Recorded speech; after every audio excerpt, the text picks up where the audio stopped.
Testosterone, everything you need to know. So before we begin, let's start with a disclaimer just to say that this is purely educational information only and does not constitute medical advice. Always consult your doctor.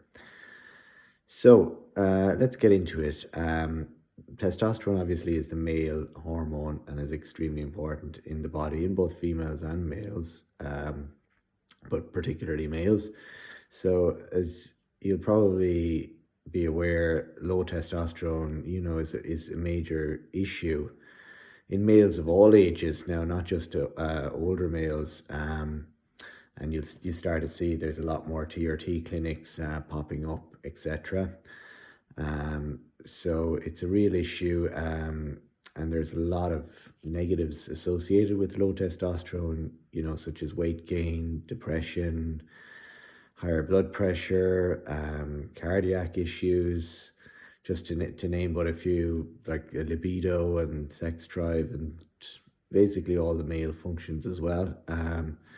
So, I think for years, doctors have been maybe prescribing, say, diabetes medications or antidepressants or stuff like that when had they looked into the person's testosterone levels, they could solve all those issues by getting them back to a healthy level. And something to consider as well is when you get your blood work done, it's very important that your doctor understands the difference between your total testosterone and free testosterone and how to calculate it, etc. And also, just because you're within range doesn't mean you're healthy. The range is that of a normal individual, but bear in mind that the ranges now are 3 times less than they were of a man in the 1950s. So, that's something to consider. So you really want to be at the high end of the range, if not above it, to be anyway optimized. So that's I suppose testosterone from a health and longevity, aspect. Then you have testosterone from a performance enhancement aspect, which, is very common in, lots of sports, but particularly in strength sports and things like that. So going back to the world of TRT, and if you are working with a progressive doctor and so on, that'll monitor your levels and get you at the right dose. As I say, you need to find that correct dose for you. For me personally, I find 100 milligrams of testosterone cypionate or enanthate every 3 days to be a perfect dose for me. That's probably the high end of TRT, but I'm a high performance athlete, so with a lot of muscle mass, and that will certainly enable you to perform very well and hold on to your muscle mass and gain as well. So you have to experiment. It could be lower for some, it could be higher for others. So that's something you need to play around with, and hopefully you and your doctor can do that. So going back to the performance enhancement area, so let's look at it just purely from, say, a bodybuilding perspective, where testosterone is probably the number one steroid, if you want to call it that, even though it's the male hormone in the body that's used for performance enhancement. And dosages and cycle lengths vary greatly within that realm. Personally, for performance enhancement, I have found a dose of 250 milligrams every 3 days to be optimal. That's somewhere between 500 and 600 a week. I've tried more than that and haven't really got any benefits. Whereas when you do go from, say, your 200 a week to your 5 or 6, you'll notice a big difference, and probably won't unless you're very sensitive to estrogen and to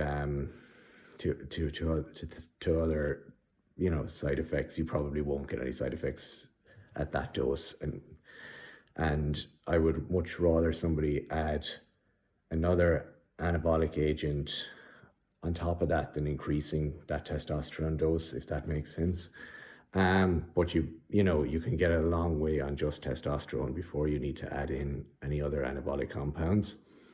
And personally, if I was to structure it for somebody who's never used testosterone before, first of all, I would absolutely stress that they do a blood test, see exactly where their level's at, see can they improve their levels naturally, have they, as I discussed in a previous video, have they maxed out everything that they can do naturally?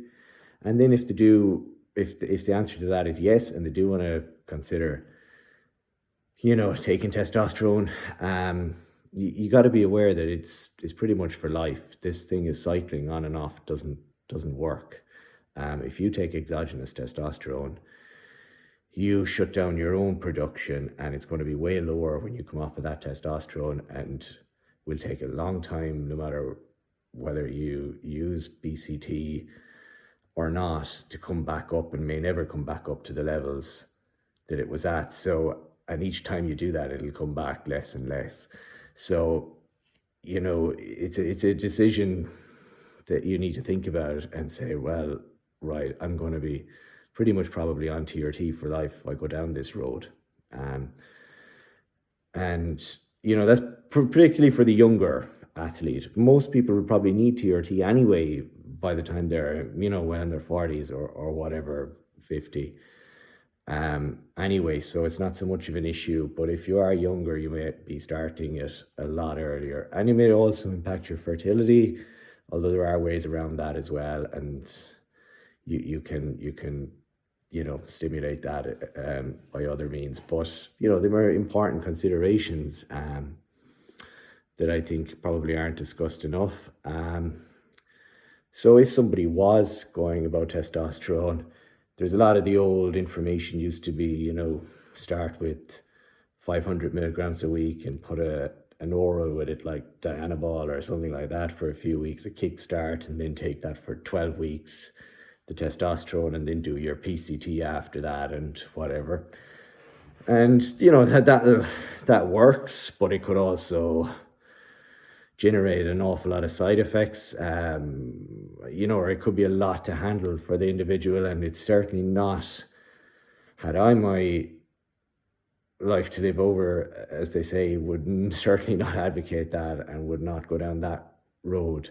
I would much rather, if somebody had maxed out naturally, I would much rather them go down an aggressive TRT route.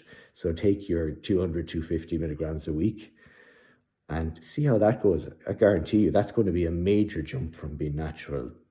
You're going to feel extremely enhanced on that after a period of time when it kicks in. And you could gain away for a year, more even, on that without ever needing to increase your dose beyond that. So that's what I would advocate, being this thing is cycling on and off doesn't work. I would much rather, if somebody is to do heavier cycles, just to come down to a low testosterone dose like that, and you'll maintain pretty much all your muscle. If your training, your nutrition, your recovery, everything else is in place. So, and you won't be going up and down that way. It'll be gradual progression. So that's what I would do. I would start somebody like that for an extended period of time, and then when things plateau, I would put that person up to 500-600 milligrams a week and see how they get on there. And hopefully they don't need an anti-estrogen with that, because I would try and avoid using those if you can at all. And see how that, you could run the higher dose then maybe, for a few months, see how you get on, maybe make some gains, and then come back down and maintain everything at that TRT dose again. Or if you were structuring it throughout a year, for an advanced athlete, you might say, right, we have a year here. Let's say we start with 3 months of TRT dose of 200 milligrams a week.